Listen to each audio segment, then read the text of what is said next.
Is it possible for a smaller person to outstrength a bigger person? I was watching this movie, Big Stand, the other day, and there's this scene where Rob Schneider's character is walking through the prison yard looking for the biggest badass. Who's the toughest guy here?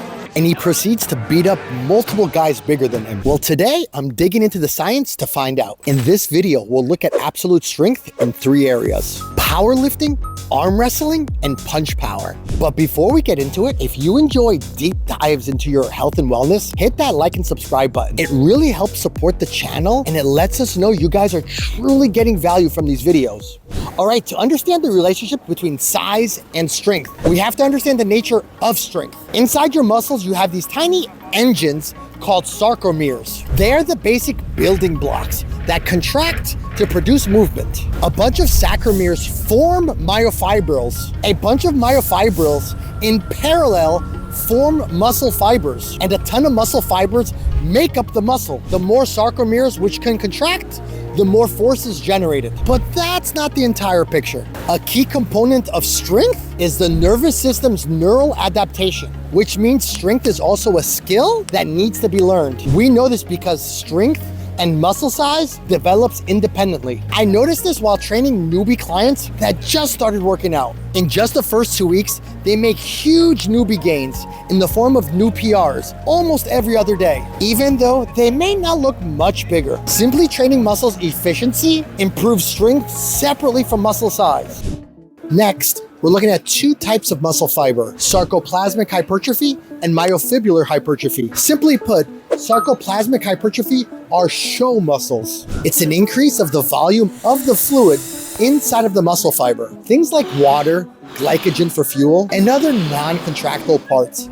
This makes your muscles bigger and fuller, but it doesn't increase strength relative to the size increase. When you put your muscles under high metabolic stress, it creates a huge energy demand. Think high reps, short rest, and that deep burn. Your body adapts by storing more fluid and fuel, inflating the muscle. On the other hand, myofibrillar hypertrophy works on the go muscles. This is an increase in the size and numbers of the myofibrils themselves, the actual parts that produce force. By lifting heavy to failure, the high tension signals to your body that it needs more force producing units. During recovery, your body produces more sarcomeres, making the muscles not just bigger, but denser and stronger.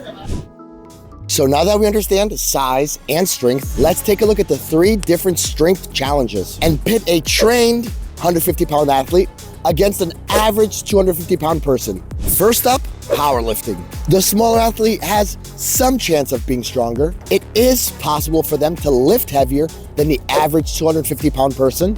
How?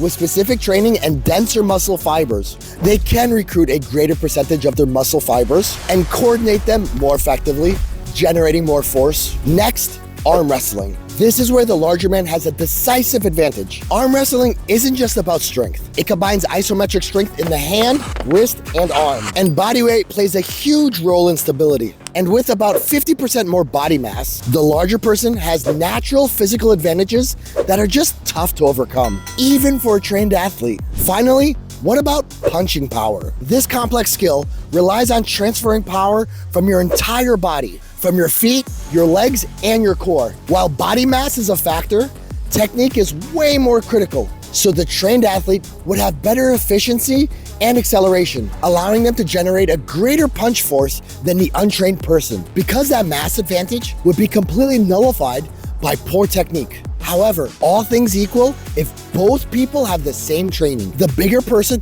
would almost always be stronger in all areas, since they would likely have more absolute numbers of sarcomeres, and so exert more force. So there you have it. The answer to the question is, it depends on the training, the type of muscle being built, and the skill of the nervous system.